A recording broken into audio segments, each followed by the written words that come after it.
ሐሰተኛ መረጃ በማሰራጨት ህዝብን በሚያሸብሩ እንደዚሁም በዚሁ አጋጣሚ አላግባብ የሆነ ትርፍ ለማካበት የአቅርቦት እጥረት የሚፈጥሩ ግለሰቦችና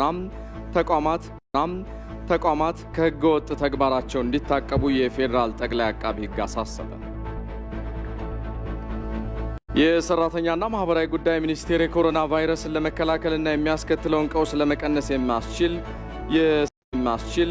የስራ ቦታ ፕሮቶኮል ይፋ አደረገ። በስፔን የተከሰተው የኮሮና ቫይረስ በሀገሪቱ የጤና ስርዓት ላይ ከፍተኛ ጫና ማሳደሩን የዘርፉ ባለሙያዎች ገለጹ። ጤና ይስጥልን። አበይት ነጥቦቹን ያስቀደመው የኢቲቪ ዜና ሰዓታችን የኮሮና ቫይረስን ለመከላከል በሀገር አቀፍ ደረጃ እየተደረጉ ያሉ የመከላከል ተግባራት ላይ ትኩረቱን አድርጎ ይዘልቃል። ሰለሞን ኃይለ ኢየሱስ ነኝ ከዚህ ከኢትዮጵያ ቴሌቪዥን ዋናው ስቱዲዮ። አብራችሁን ቆዩ።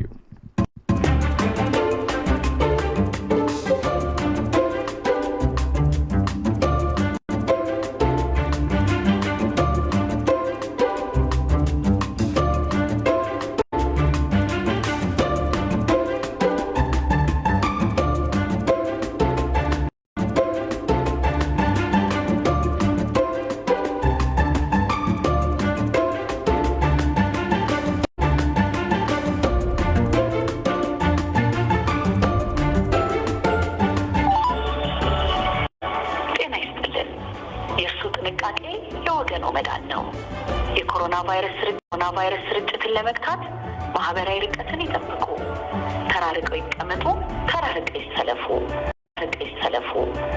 ሰዎች በሚበዙባቸው ቦታዎች አይሄዱ። እጆን በተደጋጋሚ በሳሙና በሚገባ ይታጠቡ። ሳይጠቀሙ አይኖን፣ አፍንጫውንና አፎን አይንኩ። ሳልና ማስነጠስ ካለባቸው ሰዎች 2 እርምጃ ይራቁ። በመጠንቀቅ ኃላፊነቱን እየተወጡ ስላሉ እናመሰግናለን።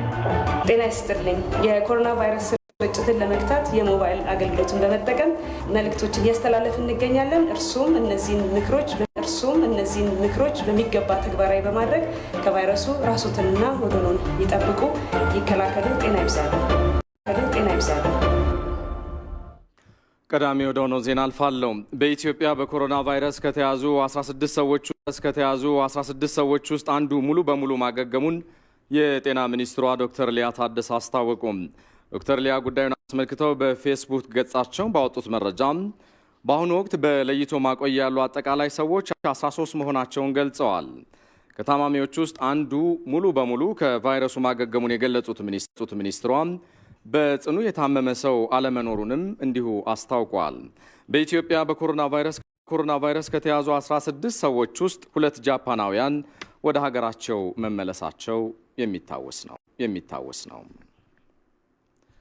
ጠቅላይ ሚኒስትር አብይ አህመድ ከክልል ርዕሳነ መስተዳድሮች፣ ምክትል ርዕሳነ መስተዳድሮችና የሁለቱ ከተሞች ከንቲባዎች ጋር ኮቪድ-19ን የመከላከል ተግባራትን በተመለከተ የቪዲዮ ውይይት አካሂደዋል። ሁሉም ክልሎች የቅድመ ዝግጅት ስራዎችን ማከናወናቸውን ጠቅላይ ሚኒስትሩ አስታውሰው የመከላከያ መንገዶችን በተመለከተ ክልል አቀፍ ግንዛቤ የማስጨበጥ ስራን እያስጀመሩ መሆኑንና በሁሉም ስፍራ በተለይም ደግሞ በሃይማኖት ተቋማት ውስጥ አካላዊ ርቀትን ተግባራዊ ለማድረግ አዳጋች እንደሆነባቸው ገልጸዋል። ክልሎች ካነሷቸው የድጋፍ ጥያቄዎች መካከል ደግሞ የሕክምና መገልገያዎችና መሳሪያዎች ይገኙበታል። አንዳንዶቹም የሕክምና ባለሙያዎች እጥረት እንዳለባቸውም ተናግረዋል። ክልሎች የዝግጁነትና የግንዛቤ ማስጨበጫ ስራዎቻቸውን አጠናክረው የሚቀጥሉም ይሆናል። መረጃውን ያገኘነው ከጠቅላይ ሚኒስትር ጽሕፈት ቤት የፌስቡክ ገጽ ላይ ነው።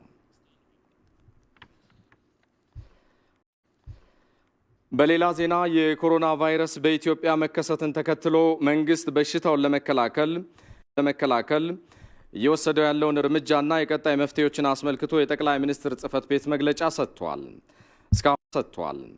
እስካሁን ከውጭ ወደ ሀገር ውስጥ የገቡ 516 መንገደኞች በተለያዩ 10 ሆስፒታሎች ክትትል እየተደረገላቸው መሆኑን የጠቆሙት የጠቅላይ ሚኒስትር ጽሕፈት ቤት ፕሬስ ሴክሬታሪ ኃላፊ አቶ ንጉሱ ጥላሁን ቫይረሱ በደማቸው ውስጥ የተገኘ ግለሰቦች ተገቢው ክትትል እየተደረገላቸው ስለመሆኑ ገልጸዋል። ይህን መረጃ እስካገኘንበት ጊዜ ድረስ 79 ሰዎች ምርመራ ተደርጎላቸው 79ኙም ነፃ ሆነዋል።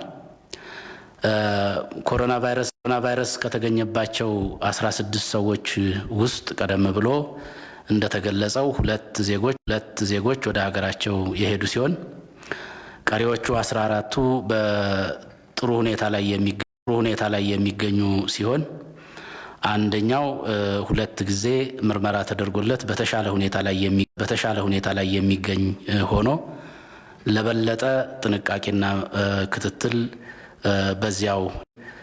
በዚያው የሚገኝ ሲሆን ክትትሉም የቀጠለ መሆኑን የጤና ሚኒስቴር መረጃ ያሳያል። በሀገር አቀፍ ደረጃ በተከናወነው ግምገማ መሰረት ህብረተሰቡ ቫይረሱን ለመከላከል እያከናወነ ያለው ጥረት አሁንም ትኩረት የሚሻ በመሆኑ ችግሩን ለመቅረፍ ትኩረት ያስፈልጋልም ነው ያሉት አቶ ንጉሱ ጥላሁን። በዛሬው ዕለት ክቡር ጠቅላይ ሚኒስትሩ ከክልሎችና ከሁለቱ ከተማ አስተዳደር አመራሮች ጋር በአጠቃላይ በሁሉም ክልሎች ያለውን ሁኔታ ገምግመዋል።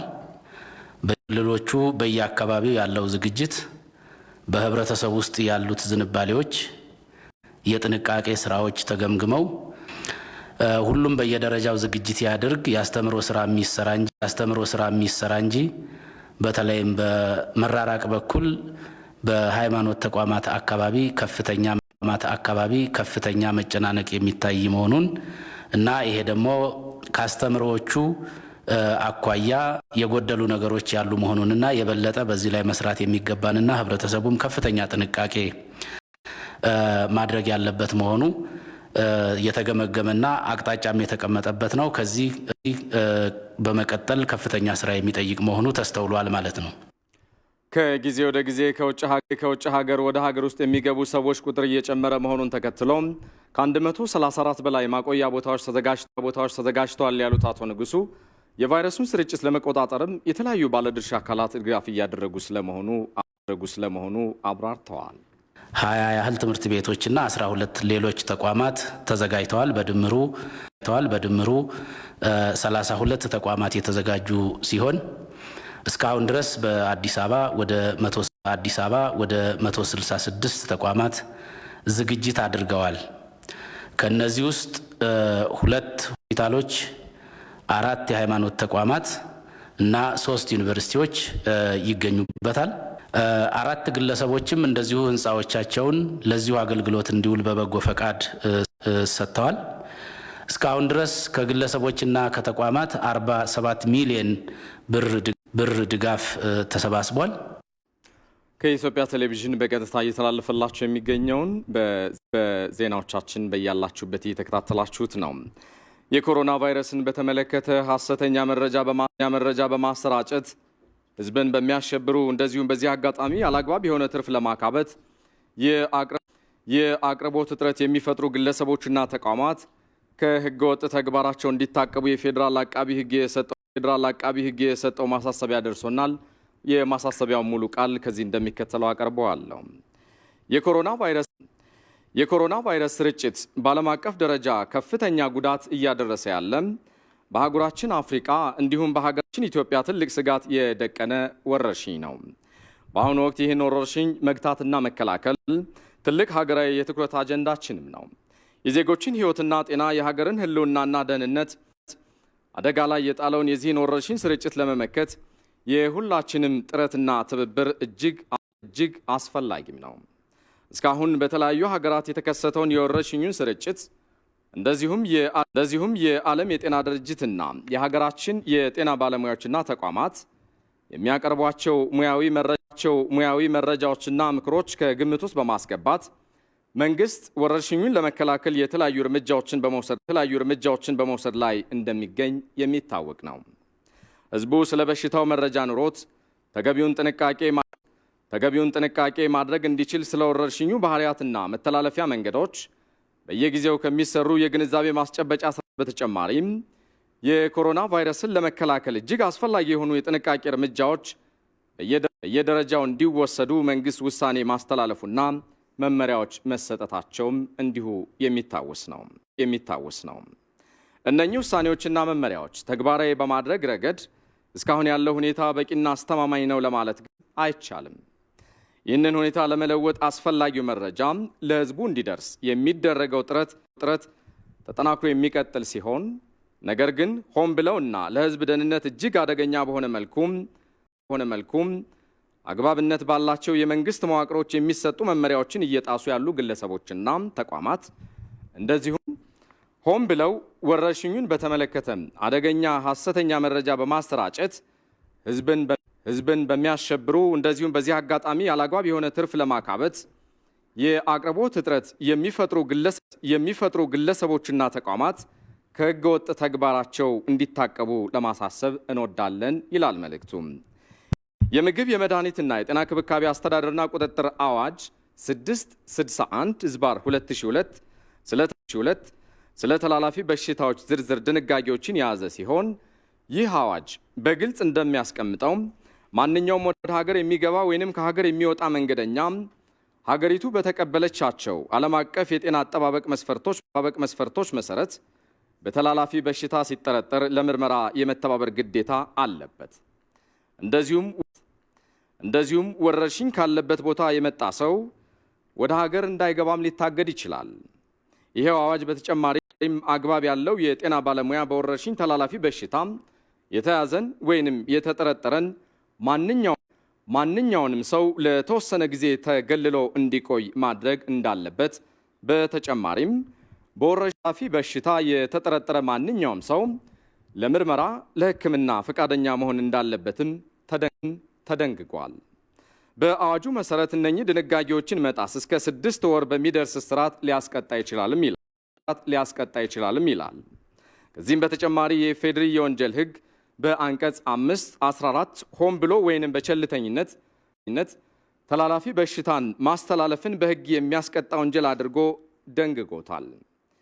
ይህንን አንቀጽ በመጣስ የሚፈጸም ወንጀል እስከ 10 ዓመት የሚደርስ የእስራት ቅጣት ሊያስከትል እንደሚችል ሲደነግግ፣ በተለይም ተላላፊ በሽታ በወረርሽኝ ወይንም በኤፒደሚክ መልክ የተከሰተ ሲሆን እንደ ነገሩ ክብደትና ቅጣት የዕድሜ ልክ ጽኑ እስራት ወይንም ሞት ሊያስቀጣ እንደሚችል የወንጀል ሕጉ ያስቀምጣል።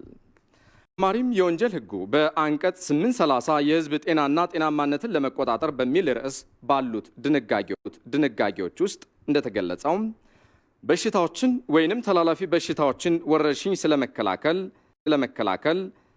መኖራቸውን ስለመከላከል የሚረዱ ሕክምናዎችን ስለማድረግ ወይንም ስለመቆጣጠር የወጣውን መመሪያ መጣስ እስከ 3 ወር በሚደርስ እስራት ሊያስቀጣ የሚችል ወንጀል ነው ይላል። በተጨማሪም ለሕዝብ ጤና አስጊ የሆነ አደጋ እንደሚደርስ በማስፈራራት ሆን ብሎ ሕዝብን ያሸበረ ከ3 ዓመት በማይበልጥ ቀላል እስራት ወይንም እንደ ነገሩ ክብደት ከ3 ዓመት በማይበልጥ ጽኑ እስራት ሊያስቀጣ እንደሚችል በወንጀል ሕጉ አንቀጽ 485 ተደንግጓል። የኮሮና ቫይረስ ስርጭትን አስመልክቶ የሚሰጡ የጥንቃቄ መረጃዎችን ተግባራዊ ማድረግ ጥቅሙ በቅድሚያ ለራስ ቀጥሎም በዙሪያችን ላሉ ቤተሰቦቻችን፣ ወገኖቻችን ብሎም ለሀገርም ነው። ይህንን በመገንዘብ ሁላችንም ተገቢውን ጥንቃቄ አቅም በፈቀደ መጠን እንድናደርግ ጥሪያችንን እናቀርባለን። ነገር ግን ጉልህ በሆነ መልኩ ከቅድመ ጥንቃቄ መመሪያዎችን በመጣስ የሕዝብን ጤንነትና የሀገርን ደህንነት አደጋ ላይ በሚጥሉ ተቋማትና ግለሰቦች ላይ እንደዚሁም የኮሮና ቫይረስ ስጋትን ሰበብ አድርገው ሆን ብሎ ሕዝብን የማሸበር ወንጀል በሚፈጽሙት ላይ ከላይ በተጠቀሱት የሕግ ድንጋጌዎችና ሌሎች አግባብነት ያላቸውን ሕጎች መሰረት በማድረግ አስፈላጊውን ሕጋዊ እርምጃ ሁሉ በአፋጣኝ ለመውሰድ የምንገደድ መሆኑን ለማሳወቅ እንወዳለን። የኢፌዴሪ ጠቅላይ አቃቤ ሕግ መጋቢት 19 ቀን 2012 ዓ.ም አዲስ አበባ። በሌላ ዜና የኮቪድ-19 ለመከላከል የቀረበውን ድጋፍ የማሰባሰብ ሀገራዊ ጥሪ በመቀበል ባለፉት ቀናት የጎረፈው ደግነትና ልግስና እጅግ የሚያስደንቅ መሆኑን ጠቅላይ ሚኒስትር አብይ አህመድ ገለጹ። ከ100 ኩንታል የሚበልጥ ጤፍ ከለገሱት አርሶ አደሮች ጀምሮ የንግድ ህንፃዎቻቸውንና ቤቶቻቸውን ለይቶ ለመከታተያ እንዲሆን ያቀረቡ ነጋዴዎችና ባለሀብቶች፣ ተሽከርካሪዎቻቸውን ለግልጋሎት ያመጡ ግለሰቦች፣ ብዛት ያለውን የምግብ ድጋፍ ያደረጉ ንቁ ወጣቶች ተሳትፏቸውን በተግባር አሳይተዋል ብለዋል ጠቅላይ ሚኒስትር አብይ አህመድ። በዚህ አስቸጋሪ ጊዜ የገለጣችሁት የደግነት ስራችሁ፣ ብርታታችሁ፣ እንደዚሁም አዎንታዊና ገንቢ ተሳትፏችሁ በእጅጉ የሚመሰገን ነው ብለዋል በፌስቡክ ገጻቸው። እውነተኛ የኢትዮጵያ ልጆች መሆናችሁን አስመስክራችኋል ብለዋል ጠቅላይ ሚኒስትር አብይ አህመድ። ይህ በእንዲህ እንዳለ የአዲስ አበባ ከተማ ምክትል ከንቲባ ኢንጂነር ታከለ ኡማ ለችግር ተጋላጭ የሆኑ የህብረተሰብ ክፍሎች በተለይም አካል ጉዳተኞች ከኮሮና ቫይረስ ራሳቸውን እንዲጠብቁ አሳስበዋል።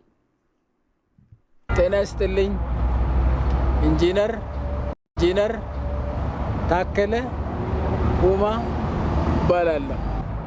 ወገኖቼ አሁን እንደ ሀገር እንደ ዓለም የመጣውን የኮሮና ቫይረስ በጋራ ሆነን የምንከላከልበት ወቅት ላይ ነን ያለነው። በተለይ ደግሞ እናንተ ወንድሞች እህቶች ብዙ ነገር ትነካካላችሁ። የመስማት ሌሎችም ነገሮች እንዳለ ሆኑ እንደ ችግር ብናያቸውም ነገር ግን በዚህን ሰዓት አንድ ዜጋ እንደ ኢትዮጵያዊ አንድ ላይ በመሰብሰብ አንድ ላይ በመቆም በመተሳሰብ የምናልፈው የጋራ ችግር ነው፣ የምናልፈው የጋራ ፈተናችን ነው። ይሄንን የጋራችን የሆነውን ፈተና ለማለፍ ሁላችንም በምንችለው መንገድ እርስ በራሳችን እየተጋገዝን እርስ በራሳችን ለአንደኛው ችግሩን እየተረዳ የምናልፍበት የፈተና ወቅት ነው ብለን እናስባለን። በተለይ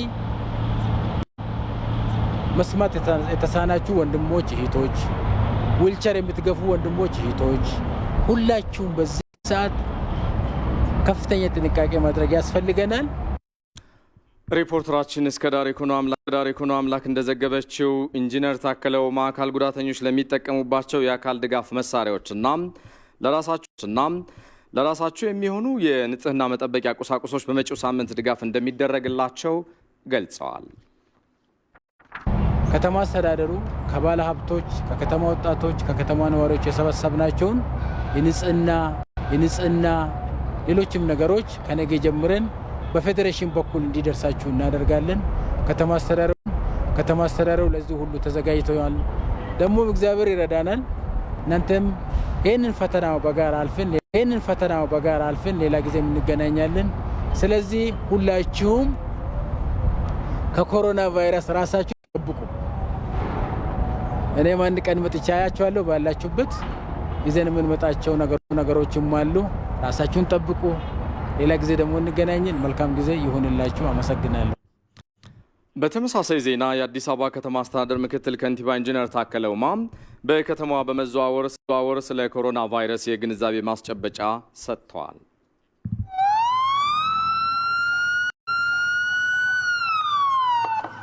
እንዴት ዋላችሁ? የከተማችን ነዋሪዎች በሱቅ አካባቢ፣ በቤተክርስቲያን አካባቢ፣ በመስጊድ አካባቢ ያላችሁ ሁለት የአዋቂ እርምጃ እየተራራቃችሁ ቁሙ። እባካችሁ ከተማውን ሁላችንም በጋራ ካላዳንን የማይሆን ነገር ነው እየመጣ ያለው። የከፋ ነገር ከመጣ ከተማውን መዝጋት ስለምንችል ታከለ ኡማ እባላለሁ። እባካችሁ ሁለት እርምጃ እየተራራቃችሁ ቁሙ። ሁለት እርምጃ እየተራራቃችሁ ንግዳችሁን አከናውኑ። ሁለት እርምጃ እየተራራቃችሁ ወደምትሄዱበት ቦታ ሁሉ ሂዱ። እግዚአብሔር ሀገራችን ይጠብቅ። እናንተ ግን ጠብቁ፣ የከፋ ነገር እንዳይመጣ። ሁላችሁም ሁለት እርምጃ እየተራራቃችሁ ቁሙ። ነጋዴዎች በዚህ ደረጃ ስሩ። ከተማችን በጋራ እንጠብቅ።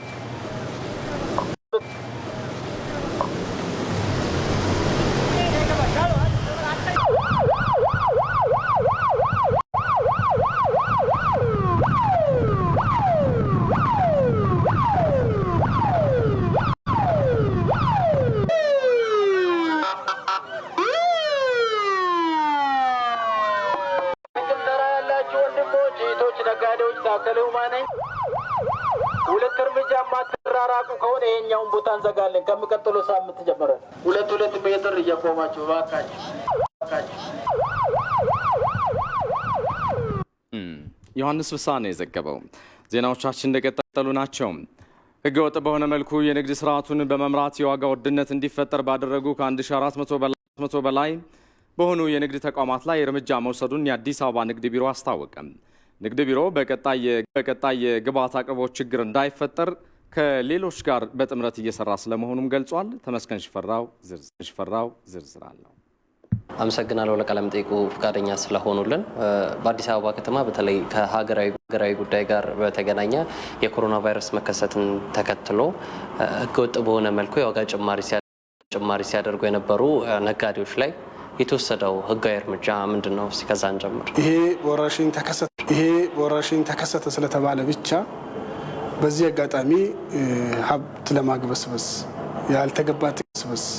ያልተገባ ጥቅም ለማግኘት እንደ መልካም አጋጣሚ ያዩ ነጋዴዎች ተስተዋሉበት ነው። እነዚህ ነጋዴዎች ላይ ከፍተኛ የሆነ ቁጥጥር በማድረግ እርምጃ ለመውሰድ ተሞክሯል። እስካሁን ድረስ ባለው ከ1400 በላይ ነጋዴዎች የማሸግ ንግድ ድርጅቶችን የማሸግ እርምጃ ተወስዷል። የንግድ ተቋማቱን ከማሸግ ባለፈ በተለይ የንግድ ተቋማቱን የሚመሩት ወይም ደግሞ ይህንን ነገር እንዲፈጠር የሚያደርጉት አካላት ላይ እየተወሰደ ያለው ህጋዊ እርምጃ ምንድን ነው?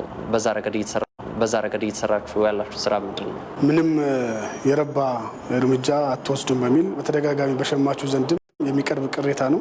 አሁን እርምጃ የወሰድንባቸው ድርጅቶች በ7 አይነት የጥፋት አይነቶችን እርምጃ የወሰድ ነው። ስለዚህ እንደ ጥፋቱ አይነት ህጋዊ መስተዳድራዊ እርምጃም መውሰድ መቻል አለብን በሚል ከሚመለከታቸው አካላት ጋር እየሰራ ነው። አንደኛ የወንጀሎቹን የፈጸሟቸውን ችግሮች ለይተን የኛ ቢሮ የህግ ክፍል አለ። የኛ ቢሮ የህግ ክፍልና የከተማው አቃቢ ህግ ቢሮ በጋራ ሆነው ችግሮቹን ለይቶ የሚያስጠይቀውን የማያዳግም እርምጃ መውሰድ አለብን የሚል አቋም ይዘን ህጋዊ እርምጃ እስከመውሰድ ድረስ እንቅስቃሴ ላይ ነው ያለ ነው። በንግድ ተቋማቱ በተለይ ታሽገው ባሉት ማለት ነው ያሉ መገልገያዎች አላቂ እቃዎች ሊኖሩ ይችላሉ። እቃዎቹን ወደ ተገልጋዮች ከማድረስ አንጻር ታሽገው ብቻ እንዳይቀመጥ ከማድረግ አንጻርስ ቢሮ እየሰራ ያለው ስራ ምንድን ነው? አብዛኛው ታሽጉ የንግድ ድርጅቶች በተለይ የሚበላሹ ምርቶችም ጭምር የሚይዙ የንግድ ድርጅቶች አሉ። ስለዚህ ድርጅቱን አሽገን ነገር ግን ምርቱን ደግሞ የድርጅቱ ባለቤት ባለበትም ምርቱን አውጥቶ ቀደም ሲል በነበረው ዋጋ እንዲሸጥ በማድረግ ተጠያቂነቱን ደግሞ ተከትሎ ተጠያቂ የማድረግ ስራዎችን እየሰራ ነው። የሚበላሹ ምርቶችን አውጥተን ለህብረተሰቡ በተመጣጣኝ ዋጋ እንዲሸጥ አሰራሩን ተከትለን እያደረግን ነው። ከዛ ለሰራው ወንጀል ደግሞ ተጠያቂ የሚሆንበት ስርዓት ያለው ነው። ስለዚህ በዚህ መንገድ እጥረት እንዳይከሰትም ምርቶች እንዳይበላሹም ጭምር ታሳቢ በማድረግ ነው እየተሰራ ያለው። በቀጣይ ባሉ ቀናት ውስጥ መሰል የዋጋ ውድነቶች እንዳይፈጠሩ ቢሮ የሚያደርገው ቁጥጥር ምንድን ነው? ከዚህ በኋላ ከህብረተሰቡ ውስጥ ምን ይጠበቃል? በተለይ ይሄ ግብረ ኃይል መደበኛ የሆነ የቁጥጥርና የክትትል ስራውን ተጠናክሮ የሚቀጥል ነው የሚሆነው። ስለዚህ በዋናነት የንግዱ ማህበረሰብ እና ሸማቹ በኃላፊነት መንፈስ እንዲንቀሳቀሱ ኃላፊነት እንዲሰማቸው የማድረግ ከዚህ ጎን ለጎን ግን በመሰረታዊነት የምንሰራው አቅርቦትን የማሻሻል የግብርና ምርቶች አሉ። አማራ ክልል አለ፣ ኦሮሚያ ክልል አለ፣ ደቡብ ክልል አለ፣ ሌሎችም ክልሎች የተለያዩ የግብርና ምርቶች አሉ። እነዚህን ምርቶች በህብረት ስራ አማካኝነት ወደ ከተማችን በበቂ ደረጃ እንዲመጡ በማድረግ አማራጭ የሆነ የገበያ መፍጠር ነው። በህብረት ስራ ማህበር አማካኝነት አማራጭ ገበያ በተሻለ ዋጋ እንዲገኝ ጥራት ያላቸው ምርቶች በተመጣጣኝ ዋጋ ለሸማቹ ህብረተሰብ የማቅረብ ስራ ተጠናክሮ የሚቀጥል ነው የሚሆነው። ስለ ጊዜዎትም ስለ ሀሳቦትም በጣም አድርጌ አመሰግናለሁ። እግዚአብሔር ይስጥልኝ።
ባሰው? በቄ ተበላሸ።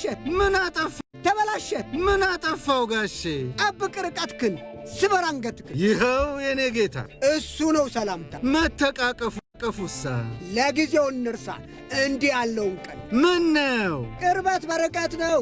ክፉ ቀንና ቅዝምዝምን ማሳለፍ ጎንበስ እያሉ ነው። ይኸው እኔም ጎንበስ እንደምን ዋሉ ወገን? ቸር አምላክ ይመስገን። ምን ሆናለሁ በቄ ርቀቴን ጠብቄ።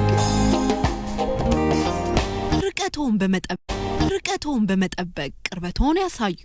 የዛሬ ጥንቃቄያችን ነገን ብሩህ ያደርገዋል። አብረን ተጉዘናል፣ ሁሉም ጥሩ ይሆናል።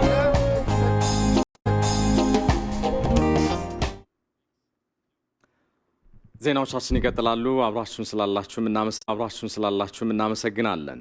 የአዋሽ ባንክ የኮሮና ቫይረስ ስርጭትን ለመከላከል የ10 ሚሊዮን ብር ድጋፍ አደረገ። የቫይረሱን ስርጭት በሕዝብና በሀገር ኢኮኖሚ ላይ የከፋ ጉዳት ሳያደርስ ተገቢው ድጋፍን በማድረግ በጋራ መስራት እንደሚገባም ተገልጿል። አስማረ ብርሃኑ። የኮሮና ቫይረስ ስርጭት ተስፋፍቶ የከፋ ጉዳት ከማድረሱ በፊት ቅድመ መከላከሉ ላይ ለመስራት ብሔራዊ የድጋፍ አሰባሳቢ ኮሚቴ ተቋቁሞ እየሰራ ይገኛል። በዚህም ከተቋማት ጀምሮ እስከ ግለሰብ ድረስ የገንዘብና የተለያዩ ቁሳቁሶች ድጋፍ እየተደረገ ነው። የአዋሽ ባንክም የቫይረሱ ስርጭት በሰው ሕይወትም በኢኮኖሚውም የከፋ ጉዳት ከማድረሱ በፊት ለመከላከል 10 ሚሊዮን ብር መለገሱን የባንኩ የዳይሬክተሮች ቦርድ ሰብሳቢው አምባሳደር ዶክተር ዲባባ አብደታ ተናግረዋል። የኢትዮጵያ ሕዝብ በባህሉ ለእንዲህ አይነቱ ችግር ትልቁ መፍትሄ አድርጎ የሚወስደው መተሳሰብ፣ መደጋገፍ፣ መተባበር ስለሆነ እኛም የመንግስትንም ጥያቄ የሕዝባችንንም ስጋትና ፍላጎት ከግምት በማስገባት የአዋሽ ባንክ የቦርድ ዳይሬክተሮች ቦርድ በመወያየት በአሁኑ ሰዓት ከወገኖቻችን የምንቆምበት ወቅት ስለሆነ ካለን በማካፈል ችግሩን መቋቋም ስላለብን ይህ በሽታ ደግሞ በሰው ሕይወትም በኢኮኖሚም በሶሻልም የሚያደርሰውን ችግር ከግምት በማስገባት ድጋፍ ማድረግ አለብን ብሎ ለድጋፍ አሰባሳቢው ለመላ የኢትዮጵያ ሕዝብ ሊደርስ የሚገባውን ድጋፍ ጎማ እንዲሆን 10 ሚሊዮን ድጋፍ አድርገዋል።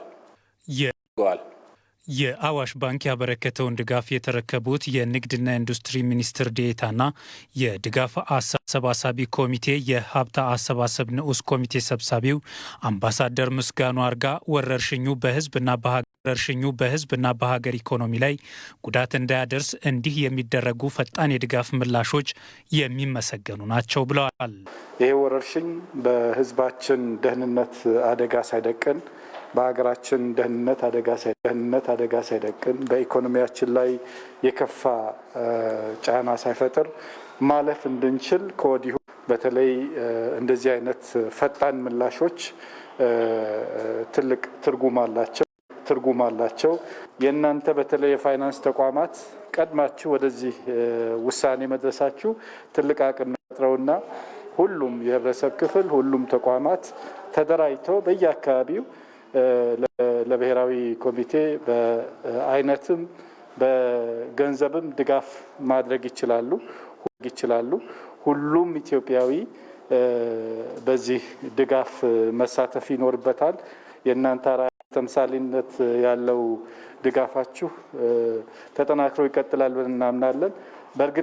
በእርግጠኝነት በዚህ መልኩ ከተባበርን ይህንን ማሸነፍ እንደምንችል ትልቅ ምሳሌ ነው ብዬ መውሰድ እችላለሁ። እጅግ አድርገን እናመሰግናለን። በርክክብ ስነ ስርዓቱ ላይ ኢትዮጵያውያን ከተሳሰብንና በፍቅር ከተደጋገፍን ይህን የተጋረጠብንን ፈተና ልንወጣው እንችላለን ተብሏል። በቤንሻንጉል ጉሙዝ ክልል የኮሮና ቫይረስን ለመከላከል እየተደረገ ላለው ጥረት ህብረተሰቡ የሚችለውን ድጋፍ እንዲያደርግ የክልሉ ርዕሰ መስተዳድር አሻድሊ ሐሰን ጥሪያቸውን አቀረቡ። በክልሉ የኮሮና ቫይረስ ስርጭትን ለመከላከል የሚያስችሉ የተለያዩ ስራዎች እየተሰሩ ሲሆን በርዕሰ መስተዳድሩ የሚመራ ግብረ ኃይል ተቋቁሞ ወደ ስራ መግባቱን አቶ አሻድሊ ሐሰን ተናግረዋል። እንደ ርዕሰ መስተዳድሩ ገለጻ በቤንሻንጉል ጉሙዝ ክልል የኮሮና ቫይረስ ስርጭት የመከላከል ስራውን የበለጠ ውጤታማ ለማድረግ የሚያስችል የ110 ሚሊዮን ብር በድጋፍ ለማሰባሰብ እቅድ ተይዞ ወደ ስራ ተገብቷል።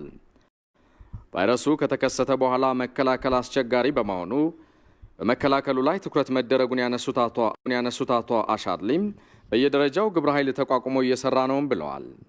በክልሉ አሁን እየተሰራ ያለውን የኮሮና ቫይረስ የመከላከል ስራ ለመደገፍ ሁሉም ሊረባረብ ይገባዋል ያሉት ርዕሰ መስተዳድሩ በክልሉ ድጋፍ የሚያስብ ኮሚቴ ተቋቁሞ ወደ ስራ እንዲገባ ግብረ ኃይሉ ውሳኔ ማሳለፉን አስታውቋል።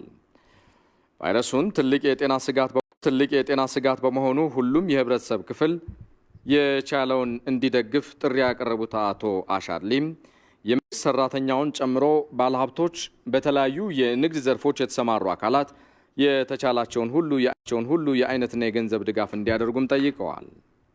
አቶ አሻድሊ ሐሰን የመጋቢት ወር ደሞዛቸውን ለኮሮና ቫይረስ መከላከል ተግባር እንዲውል ድጋፍ ማድረጋቸውንም ተናግረዋል። ህብረተሰቡ በተለይም በክልሉ ቫይረሱን ለመከላከል የተቋቋመው ግብረ ኃይል የሚያስፈልገውን ውሳኔዎችና በጤና ባለሙያዎች የሚሰጡ ምክሮችን በጥንቃቄ በመተግበር የቫይረሱን ተጋላጭነት ሊቀንስ እንደሚገባ አቶ አሻድሊ ጨምረው ገልጸዋል። ያደረሰን የክልሉ የመንግስት ኮሚዩኒኬሽን ጉዳዮች ጽህፈት ቤት ነው።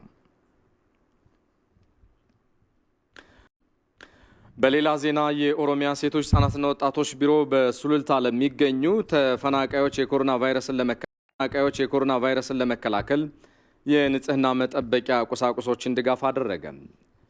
ቢሮው ከተለያዩ የሀገሪቱ አካባቢዎች ተፈናቅለው በሱሉልታ የመጠለያ ጣቢያዎች ለሚገኙ ዜጎች ነው 100,000 ብር የሚገመት ቁሳቁስ ድጋፍ ያደረገው። የኮሮና ቫይረስን ለመከላከል የተቋቋመው ግብረ ኃይል አባል የሆነው ቢሮው አሁን ላይ የቫይረሱን ስርጭት ለመከላከል ሁሉም የበኩሉን እንዲወጣ ያደረገውን ድጋፍ እንደሆነ ነው የቢሮ ኃላፊ ወይዘሮ ሙና አህመድ የገለጹት።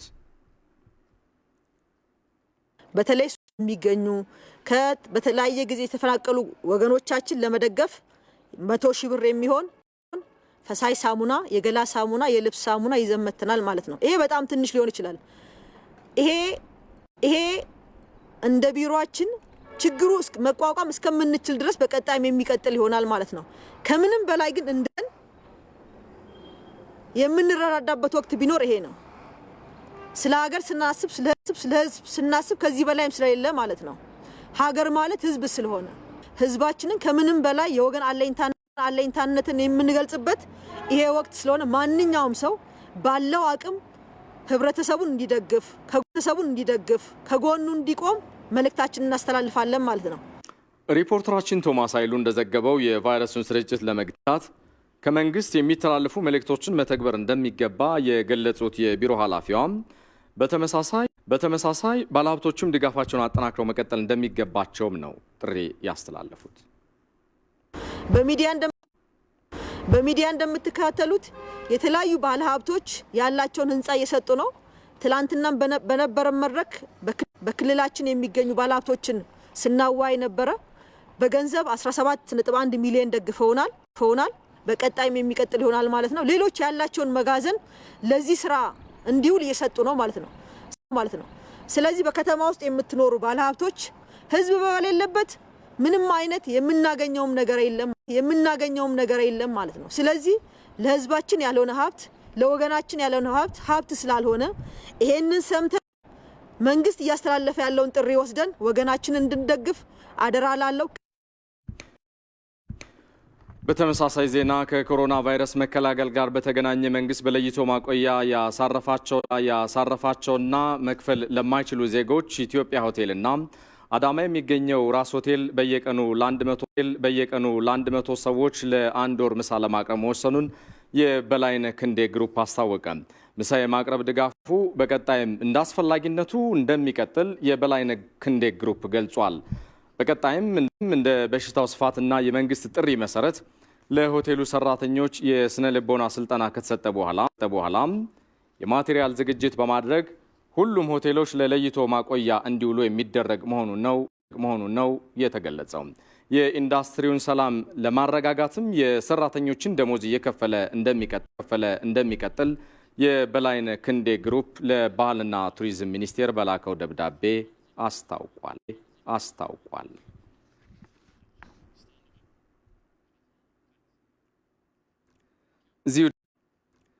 እዚሁ ድጋፉን ካደረጉ ባለሀብት ጋር እንቆያለን። በቀጥታ መስመራችን ላይ የሚገኙት የበላይነህ ክንዴ ግሩፕ ባለቤት አቶ በላይነህ ክንዴ ይገኛሉ። ጤና ይስጥልን። ለጊዜዎት እናመሰግናለን አቶ በላይነህ። አመሰግናለሁ። እስኪ ድጋፉ በምን መልኩ ነው የሚከናወነው የሚለውን ነገር ይንገሩና ወደ ሌላኛው ጥያቄ እንመለሳለን። ይህ ዓለም አቀፍ ወረርሽኝ ከተከሰተ ጊዜ ጀምሮ አገራችን እንደገባ መንግስት በሰፊው እየሰራ ይገኛል። የሀብት አሰባሰብ ኮሚቴ እንቅስቃሴ ጀምሯል። ድርጅታችንም እንደ ዜጋ አሁን ማድረግ የፈለግነው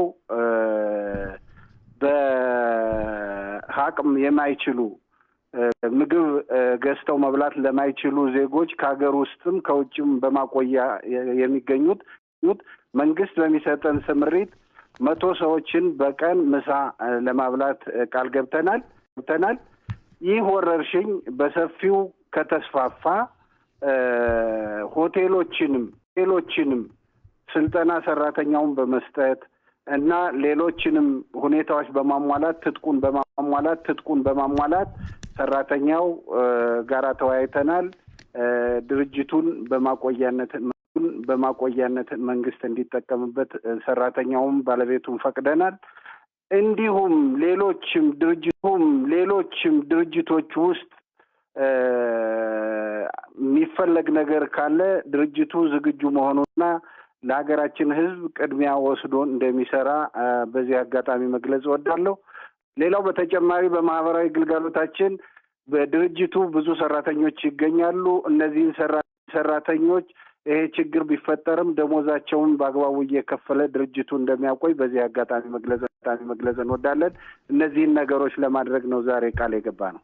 መልካም። እንግዲህ አቶ በላይነህ በቀጣይም እንደ በሽታው ስፋትና የመንግስት ጥሪ መሰረት ለሆቴሉ ሰራተኞች የተለያዩ ስልጠናዎችን በመስጠት ልዩ ድጋፎች እንደሚቀጥሉ ቀደም ሲል ዜናው ላይ አንስተናል። እንግዲህ በቀጣይ ድጋፋችሁ በምን መልኩ መሆን አለበት የሚለውን ደግሞ ይንገሩና እንሰናባበታለን። ድጋፋችን በማንኛውም መስክ ይህ በሽታ ከሀገራችን እስከሚጠፋ ድረስ መንግስት በሚያወጣቸው ማንኛውም አይነት እቅዶች ለመሳተፍና በኮሚቴነት እስከ ማስተባበርና ባለሀብቶችን አስተባብሮ ለዚህ በሽታ መረዳዳት ወሳኝ ነገር በመሆኑ እንድንረዳዳ ቁልፍ ሚና እንጫወታለን። የበላይነህ ክንዴ ግሩፕ ባለቤት አቶ በላይነህ ክንዴ በቀጥታ የስልክ መስመራችን ተገኝተው ስላብራሩልን እናመሰግናለን። ምላሽም ስለሰጡን እንደዛው መልካም ምሽት። አመሰግናለሁ። የኮሮና ቫይረስ ስርጭትን ለመከላከል እየተደረገ ላለው እንቅስቃሴ የአባህዋ ትሬኒንግ የ1 ሚሊዮን ብር ድጋፍ አደረገ። ድጋፉን ያስረከቡት የአባህዋ ትሬዲንግ ዋን ውሃ ስራ አስኪያጅ አቶ እንየው ዘለቀ ተቋሙ የበሽታውን ስርጭት ለመከላከል በሚደረገው ጥረት ሁሉ የበኩሉን ይወጣል ሲል የዘገበው ሪፖርተራችን አስማረ ብርሃኑ ነው።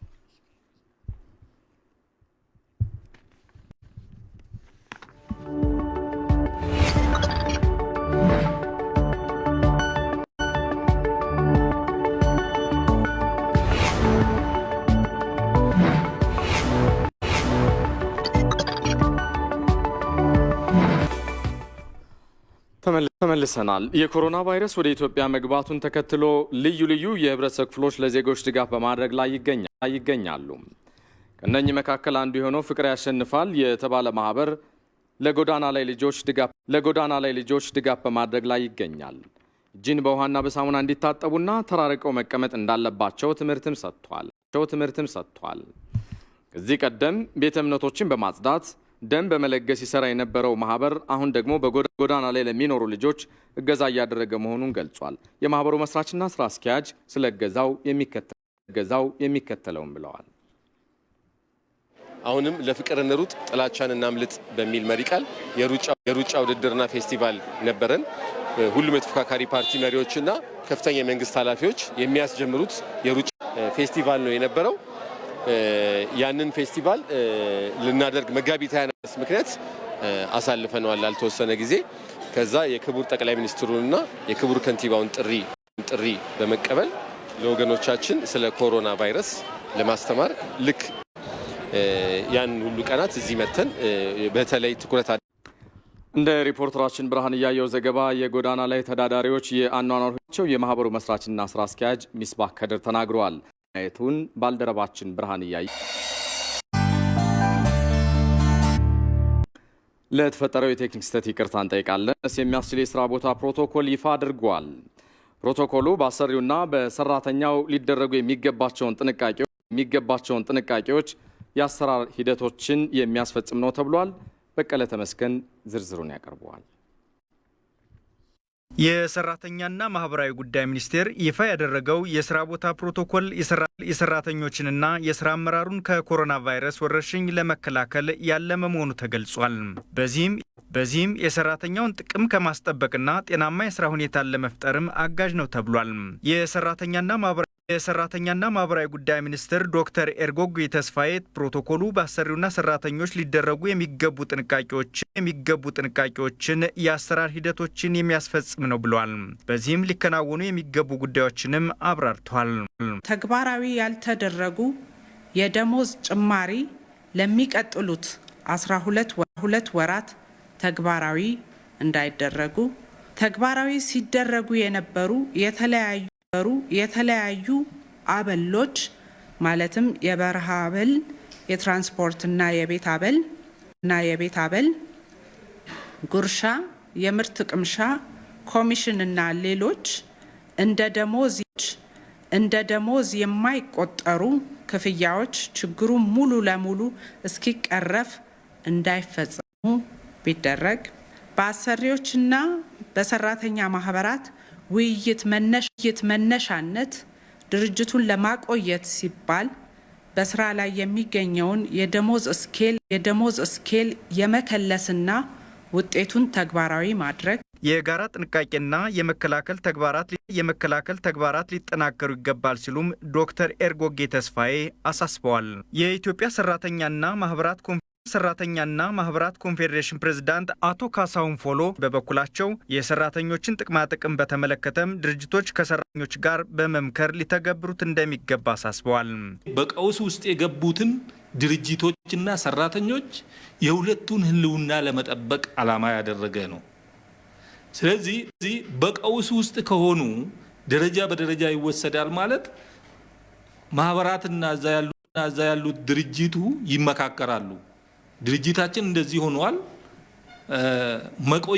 መቆየት አልቻልንም፣ እንዴት እናድርግ?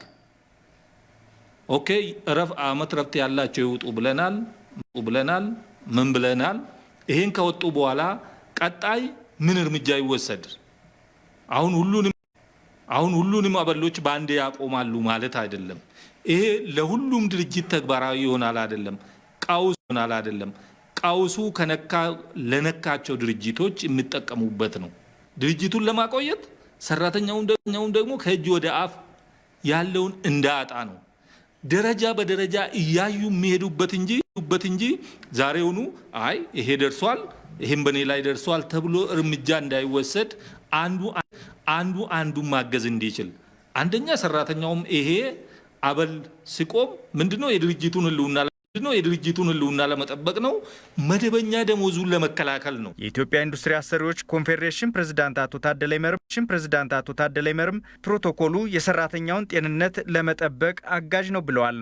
የኢንዱስትሪ ባለቤቶች የኔነት አመለካከትን ሊያጠናክሩ እንደሚገባም በመጠቆም ሁላችንም ነጋዴ ተብለን እንጠራለን። አንዳንዴ ይህ ስም በጣም ይሰማኛል እኔ። እንዲህ አይነት ችግር በመጣ ጊዜ በችግሩ ምክንያት አትርፎ እርሱን ለማኖር የሚፈልገውን ነጋዴ ብለን ከጠራ ነው ክብሩ አይደለም። ይሄ ህገወጥ ወይንም ደግሞ በሰው ህይወት ላይ እየነገደ እኔ ድርጅት መዝጋት ብቻ በቂ አይደለም የሚል አቋም ነው ያለኝ። በቂ አይደለም። እንዲህ የሚያደርጉ ሰዎች በአደባባይ መውጣት አለባቸው። ለህዝብ መጋለጥ መውጣት አለባቸው። ህጋዊ እርምጃም ሊወሰድባቸው ይገባል። ይፋ የተደረገው የስራ ቦታ ፕሮቶኮል በመንግስት በአሰሪዎችና ሰራተኞችን በሚወክሉ አካላት ስምምነት መሆኑንም የኢትዮጵያ ዜና አገልግሎት ዘግቧል። ይህ ዜና በቀጥታ እየተላለፈላቸው የሚገኘው ከኢትዮጵያ ቴሌቪዥን ነው። በስፔን የተከሰተው የኮሮና ቫይረስ በሀገሪቱ የጤና ስርዓት ላይ ከፍተኛ ጫና ማሳደሩን የዘርፉ ባለሙያዎች ገለጹ። በቫይረሱ ህይወታቸው ያለፉ ከወዳጅ ዘመዶቻቸው ሁለት ሰዎች በተገኙበት ብቻ ስንብታቸው እንዲፈጸም እየተደረገ ይገኛል። ተስፋዬ ጫኔ። በዓለም የጤና ድርጅት የወቅቱ የሰው ልጆች ሁሉ አደገኛ ትኩሳት በሚል በወረርሽኝነት የተፈረጀው የኮሮና ቫይረስ ኮቪድ-19 ዛሬም የሀገራትና ህዝቦቻቸው ቀዳሚ ስጋት ሆኖ ቀጥሏል። የኮሮና ቫይረስ ክንዱን ካፈረጠማቸው የአውሮፓ ሀገራት መካከል አንዷ የሆነችው ስፔን በየደቂቃውና በየሰዓቱ ህይወታቸውን እያጡ ያሉ ዜጎቿ ቁጥር በእጅጉ እየጨመረ ነው። ሀገሪቱ 50 ሚሊዮን ዜጎቿ ከቤት እንዳይወጡ እገዳ መጣሏን ተከትሎ የሟቾች አስክሬን ወዳጅ ዘመድ ባልተገኘበት የቀብር ስነ ስርዓቱ እየተፈጸመ ነው። በቀብር ስነ ስርዓቱ ላይ የሚኖረው የተለመደ ሃይማኖታዊ ስርዓትም ቢሆን አሁን ላይ የሚታሰብ ባለመሆኑ የብዙዎች አስክሬን በአንድ ሃይማኖት አባት ብቻ የፍጻሜ ሽኝት እየተደረገላት ይገኛል። ይህንን እድል ያላገኙ የበርካታ የዚያች ሀገር ዜጎች አስክሬንም አሁንም ድረስ ለግብአተ መሬት ፍጻሜ እንዲበቃ ወረፋ በመጠበቅ ላይ ናቸው ይላል የስካይ ኒውስ ዘገባ። በዋና ከተማዋ ማድሪድ የሚገኙ ሆስፒታሎች ከአቅማቸው በላይ የኮሮና ቫይረስ ተጠቂዎችን እያስተናገዱ ሲሆን ወትሮ የአስታማሚዎች መጠባበቂያ የነበሩ ቦታዎች ሁሉ በታካሚዎች ተሞልተዋል። በሌላኛው የሀገሪቱ ሆስፒታሎች ወላጅ እናቱን እያስታመመ የሚገኘው ሆዜ ሃቫና የሆስፒታሎች አቅም በእጅጉ እየተፈተነበት ያለበት ጊዜ ላይ እንደሚገኝ ይናገራል። እጅግ በርካታ ቁጥር ያላቸው ግለሰቦች በአንድ ጊዜ ሆስፒታሉን ሲያጨናንቁት የሽብር ጥቃት የደረሰ ነው የሚመስልህ። ነገር ግን እነዚህ ዜጎች በሽብር ጥቃት ሳይሆን በኮሮና ቫይረስ ተይዘው ለሕክምና የመጡ ናቸው። የኔም እናት በዚህ ሆስፒታል ሕክምና እየተከታተለች ቢሆንም ከታማሚ ብዛት የተነሳ በቂ ክትትል እየተደረገላት አይገኝም። በተለይ ደግሞ ባለፈው ወር በጣሊያን የተካሄደው የአትላንታና